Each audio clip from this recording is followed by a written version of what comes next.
Hello दोस्तों, welcome to your channel learn with Revan. दोस्तों, अभी तक आपने मेरा चैनल सब्सक्राइब नहीं किया तो प्लीज़ चैनल को सब्सक्राइब कीजिएगा, वीडियो को लाइक कीजिएगा, वीडियो को शेयर करना ना भूलें। और दोस्तों, यदि आप इंस्टाग्राम यूज़ करते हैं तो आप हमारे account proud to be a lawyer को इंस्टाग्राम पे फॉलो कर सकते हैं, जिसपे 100 से ज़्यादा पोस्ट हो चुकी हैं और 2100 से ज़्यादा फॉलोवर्स हो चुके हैं। दोस्तों, जैसा कि आप स्लाइड में देख रहे हैं, सुशील कुमार को आज अरेस्ट कर लिया गया है और उन पे आईपीसी के कई सेक्शंस इंपोज किए गए हैं। एफआईआर कई सेक्शंस में फाइल की गई है और आज की इस वीडियो में हम जानेंगे कि ये सेक्शंस इन पे क्यों लगे हैं, ये धाराएं आईपीसी की इन पे क्यों लगी है और इन धाराओं के तहत सुशील कुमार को कितने साल की पनिशमेंट हो सकती है। Olympic medallist Sushil Kumar arrested. दोस्तों, जैसा कि आपको पता है, सुशील कुमार को आज अरेस्ट कर लिया गया है और उन पे 23 साल के रेसलर जो कि सागर राणा थे, उनके मर्डर के इल्ज़ाम हैं और उनके किडनैपिंग या अपहरण के इल्ज़ाम भी थे। दिल्ली पुलिस की स्पेशल सेल ने सुशील कुमार व उनके साथी जो कि को एक्यूज थे इस मामले में, अजय को संडे मॉर्निंग को आज सुबह अरेस्ट किया है। और दिल्ली पुलिस ने पंजाब की कई लोकेशंस पे रेड डाली थी और उन्हीं रेड के दौरान सुशील कुमार को बठिंडा में एक जगह देखा भी गया था। और दिल्ली पुलिस ने 15 टीम्स बनाई थी सुशील कुमार को ढूंढने के लिए और वह 15 टीम्स 4 स्टेट्स में सुशील कुमार को कई दिनों से ढूंढ रही थी। और दिल्ली पुलिस ने एक एलओसी लुकआउट नोटिस भी जारी किया था सुशील कुमार के लिए। और एलओसी, यदि आपको पता होगा, जिसे लुकआउट सर्कुलर भी कहते हैं या फिर लुकआउट नोटिस भी कहते हैं, ये इमिग्रेशन ऑफिशियल्स द्वारा जारी किया जाता है और ये स्पेशली उन केसेस में जारी किया जाता है जब कोई क्रिमिनल या फिर कोई एक्यूज वांटेड होता है। और यह जो लुकआउट नोटिस होता है वो लगभग लगभग सभी इमिग्रेशन पॉइंट्स पे दे दिया जाता है और जहाँ पे बॉर्डर्स होते हैं या फिर एयरपोर्ट्स होते हैं। और ये इसलिए इशू किया जाता है कि जो एक्यूज है वो देश छोड़ के ना भाग जाए। और हम एक एलओसी के बारे में स्पेशल वीडियो लेके आ जाएंगे जिसमें हम पूरा डिटेल में आपको बताएंगे एलओसी या फिर लुकआउट नोटिस क्या होता है। दोस्तों, सुशील कुमार अभी इंडियन रेलवेज में एज अ ऑफिसर काम कर रहे थे और वह अभी डेप्यूटेशन पे थे और उनकी जो पोस्टिंग थी वो थी छत्रसाल स्टेडियम में as a OSD, officer on special duty. As you know कि जो सेंट्रल गवर्नमेंट के या स्टेट गवर्नमेंट के जो ऑफिसर्स होते हैं वो ऑन डेप्यूटेशन भी दूसरे डिपार्टमेंट्स में काम कर सकते हैं। और ड्यूटी के दौरान ओएसडी जब वह थे, वहीं छत्रसाल स्टेडियम में ड्यूटी के दौरान उनका झगड़ा होता है सागर राणा और उसके दोस्तों के साथ में। उसी केस के अंदर झगड़े के बाद में सागर राणा की डेथ हो जाती है और जो सागर राणा के दो दोस्त थे उन्हें काफ़ी गंभीर चोटें आते हैं। उसी के बाद में सुशील कुमार वहां से गायब हो जाते हैं और वह रोहिणी कोर्ट में एक एंटीसिपेटरी बेल के लिए अप्लाई करते हैं, लेकिन कोर्ट वह एंटीसिपेटरी बेल या फिर अग्रिम जमानत या प्री अरेस्ट बेल जिसे आप कहते हैं वो खारिज कर देती है। उसके बाद में ही दिल्ली पुलिस सुशील कुमार को ढूंढने लग जाती है और आज फाइनली उनको अरेस्ट कर लिया गया है। और दिल्ली पुलिस ने सुशील कुमार के खिलाफ section 302 of the IPC, section 308, 365, 325, 323, 341 और 506 एंड 188, 269 एंड 120 बी के तहत बुक किया गया है। और जो आर्म्स एक्ट के प्रोविजंस है या आर्म्स एक्ट के सेक्शंस है वो भी उन पे इम्पोज किए गए हैं। तो हम जानेंगे ये सेक्शन कौन कौन से हैं। सेक्शन 302, धारा 302, मुझे लगता है कि आप सभी को पता होगी। Section 302 talks about punishment for murder.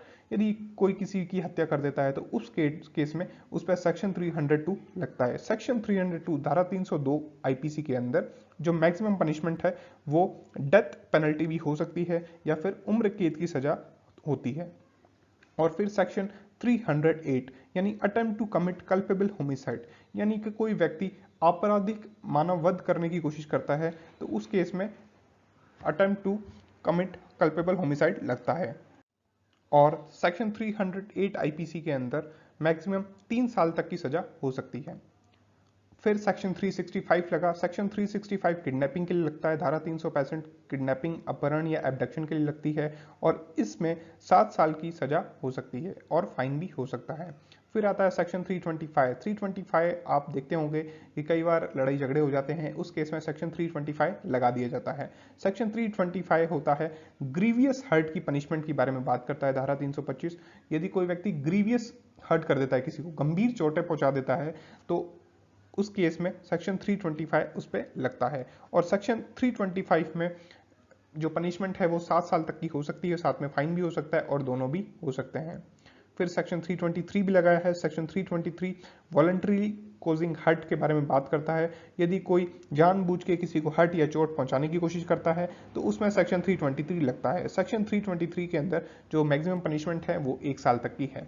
फिर सेक्शन 506 की बात की गई है। Section 506 talks about criminal intimidation. यदि कोई किसी व्यक्ति को धमकी देता है तो उस केस में सेक्शन 506 लगती है। और सेक्शन 506 में दो प्रोविजंस होते हैं कि यदि कोई व्यक्ति किसी को जान से मारने की धमकी देता है तो उस केस में जो सजा है वो 7 साल तक की हो सकती है। साथ में सेक्शन 341 भी लगाया गया है, पनिशमेंट फॉर रॉन्गफुल रेस्ट्रेंट, यानी यदि कोई व्यक्ति किसी को रोकता है तो उस केस में सेक्शन 341 इंपोज किया जाता है। सेक्शन 341 में जो पनिशमेंट का प्रोविजन है वो 1 महीने तक की पनिशमेंट हो सकती है। फिर यह भी लिखा गया है, it has also been registered under section 188, 188 धारा 188 लगाई गई है। धारा 188 लॉकडाउन में भी काफी जनों पे लग रही है।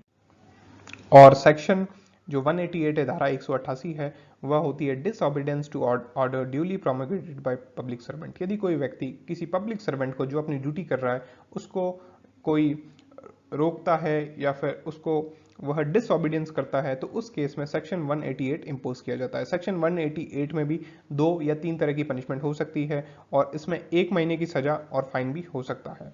फिर section 269 negligent act likely to spread infection of disease dangerous of life. जैसा कि आपको पता है सुशील कुमार लॉकडाउन के टाइम में घूम रहे थे without following the government guidelines, तो सेक्शन 269 इन पे लगाया गया है कि क्या पता ये कोविड के कैरियर हो और ये इन्फेक्शियस डिजीज को फैला रहे हो, तो इस केस में भी 6 महीने की सजा हो सकती है और फाइन भी हो सकता है।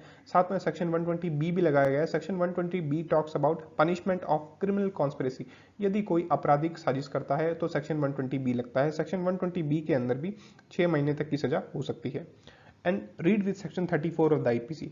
आप कई केसेस में देखते हैं 34 जो होता है सेक्शन वो अक्सर लगा दिया जाता है, और जो सेक्शन 34 ऑफ द आईपीसी है वो कॉमन इंटेंशन की बात करता है, यानी यदि एक ही जुल्म के अंदर, एक ही क्राइम के अंदर 2 या उससे ज्यादा लोग इन्वॉल्व होते हैं, उनका इंटेंशन कॉमन रहता है कोई क्राइम करने का, तो उस केस में सेक्शन 34 लगाया जाता है दोस्तों। और साथ में उन पे आर्म्स एक्ट भी लगाया गया है। जो आर्म्स एक्ट के प्रोविजंस हैं, सेक्शंस हैं, वो भी उन पे लगाए गए हैं। आपको यदि हमारा वीडियो अच्छा लगा तो प्लीज वीडियो को लाइक कीजिएगा, चैनल को सब्सक्राइब कीजिएगा, वीडियो को शेयर करना ना भूलें। Thank you.